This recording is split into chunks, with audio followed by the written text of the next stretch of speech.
هاتريك اللاعب الجزائري عمورة في مرمى موزمبيق المباراة التي انتهت بفوز منتخب الجزائر بحصة ثقيلة 5-1 برسم تصفيات كأس العالم 2026. سلام الله عليكم مشاهدين الكرام، تحية الإسلام. قبل أو بعد مشاهدة الفيديو لا تنسوا أن تعطروا إفوامكم بالصلاة والسلام على سيدنا ونبينا محمد صلوات الله عليه. إذا ما سجلت انتصار على الخصم. هنا كرة خطير. الله، عمورة تقدم للجزائر. عمورة يتقدم للجزائر. هدف أول. يا سلام على كرة، يا سلام على لقطة وفرصة وتمريرة جميلة عند الفنان عمورة. حطها عمورة وتقدم للجزائر. هدف أول.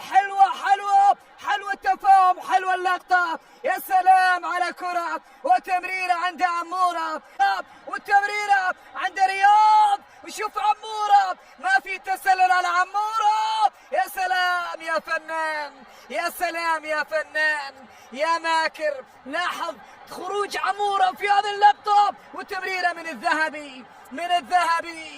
الذهبي رياض. حطها رياض محرز. وعمورة من أين أتيت يا عمورة؟ من أين أتيت؟ حط واليابان، لكن عندنا كرة فيها محاولة وفرصة تصويب عمورة. يا سلام على عمورة، سجل هاتريك في مباراة اليوم.